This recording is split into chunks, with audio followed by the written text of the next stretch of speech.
Hello, Elizabeth here, and today I'm going to show you how to rhinestone a Vaseline jar. Apparently, rhinestoning Vaseline jars is a thing that people do. I'm not exactly sure why, and this is coming from someone who rhinestones everything she owns, but apparently it's a thing, and one of my subscribers has requested this tutorial, so I hope you enjoy. My favorite glue for rhinestone projects is called Gem Tack by the brand Beacon, and I transfer it into a precision tip bottle. I like to use a wax pencil that can be sharpened to pick up and place my rhinestones. For this project, I used crystal AB rhinestones in the size SS16, as well as 2 of these mixed packs of blue rhinestones. There are links to everything I'm using in the description. I started with this jar of Vaseline and used sandpaper to gently sand the entire surface of the jar and the lid, being careful to avoid scuffing up the paper label. Sanding will give the surface some texture and help the glue and the rhinestones to adhere to it better. Then I used a lint-free wipe and some rubbing alcohol to remove the dust and any dirt or oil that could be on the surface. I began by applying a thin line of gem tack along the bottom edge of the jar lid. The package of blue rhinestones has 2 different sizes. I started with the smaller size underneath the little dip and then switched to the slightly larger size on the edges where the dip curves upward.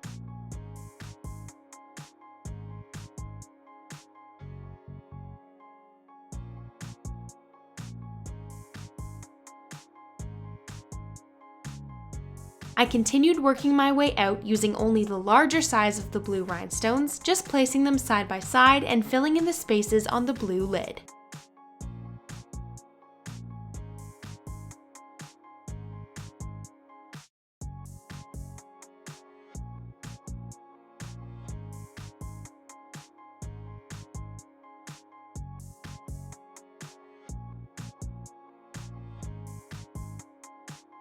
I did the same on the other side, making sure to match the same placement of the smaller and larger stones that I did on the other side.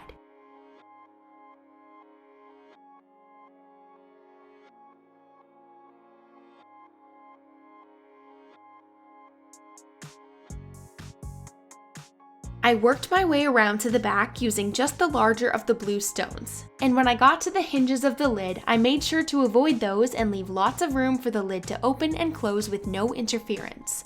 I also switched back to the smaller stones in the gap between the hinges of the lid.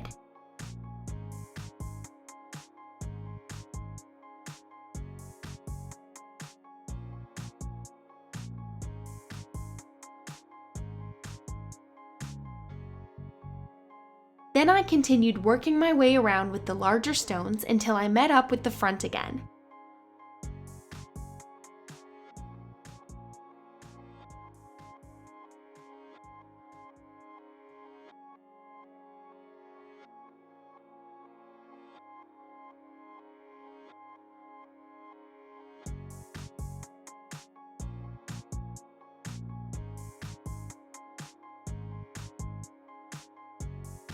Next, I filled in the little dip in the lid with the smaller blue stones, again making sure not to overlap them in a way that would interfere with the lid closing. At that point, I left the lid open to dry so it wouldn't get glued shut and moved on to the base of the jar.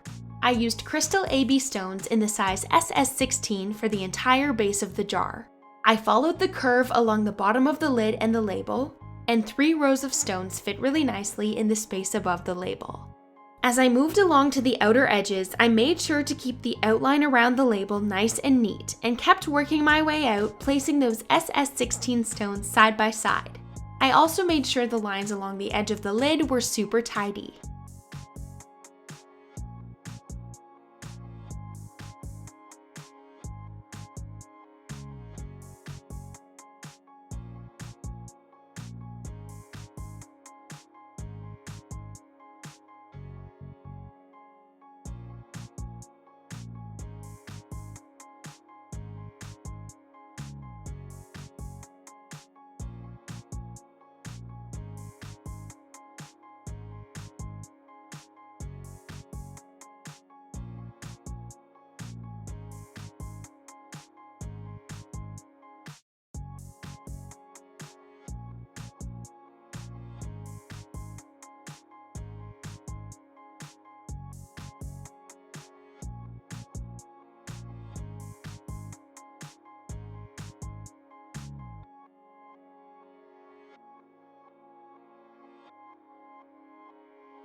I followed the curve once again on the back side along the label and the edge of the lid.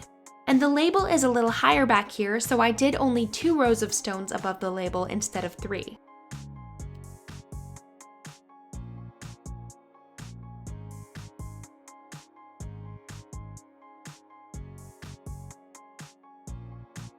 I made sure to outline the back label as well for a nice clean look and continued connecting all of my lines of stones.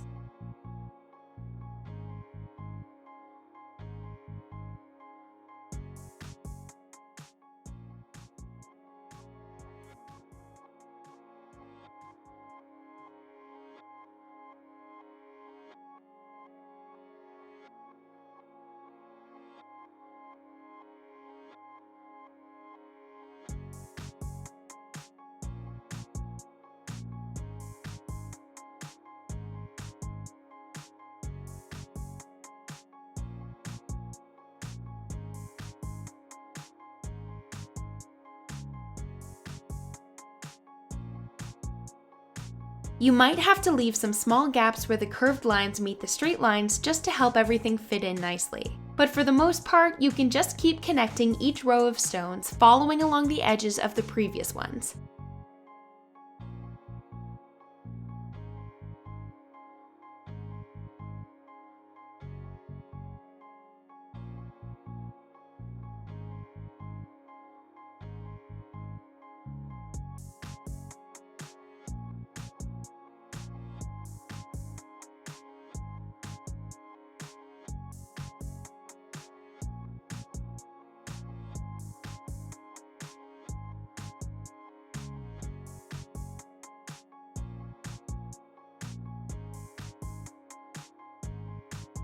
The bottom is a little bit tricky. You don't want any stones to overlap onto the flat part and interfere with the way the jar sits on a flat surface.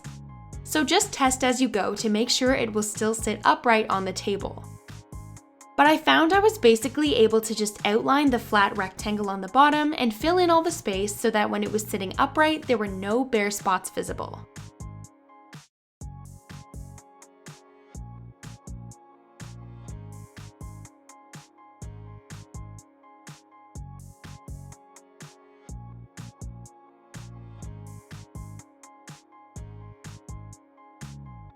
Finally, I moved on to the top flap of the lid. For the sides, I just used the larger of the blue stones and did 3 rows in a grid all the way around, with the exception of the hinges at the back. There, I switched to 2 rows to leave room for the hinges to open and close without interference.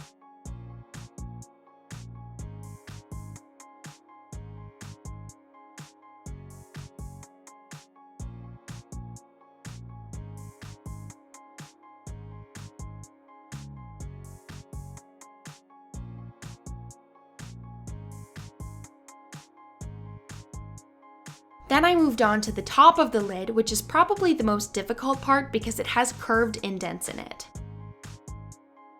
After lining the edge with the larger blue stones, I realized I wanted to add a row of the smaller blue stones to fill in that tiny gap all the way around. So I did the tiny blue stones all around the outer edge, followed by a row of the larger blue stones.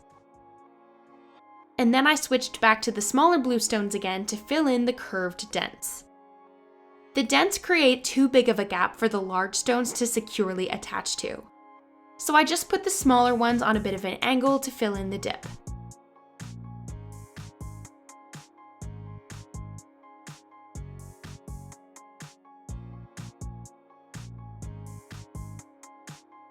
At the outer corners of the indents, I switched back to the larger of the blue stones and worked my way into the middle to finish off the lid.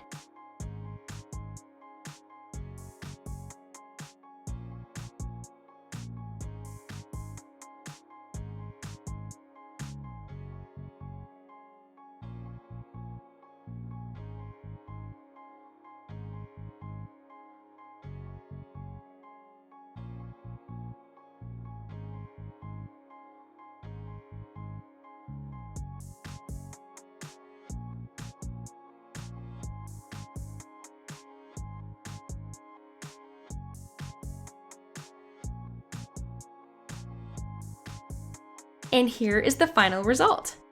I actually never used Vaseline prior to making this video, but since I bought it and I have it now, I hopped on the slugging skincare trend where you coat your face in Vaseline after your nighttime skincare routine. I know I'm super late to that party, but I gotta say I kinda dig it. My face has been feeling super soft. Let me know in the comments if you've tried slugging, and also tell me what else you use Vaseline for, because now I'm all stocked up.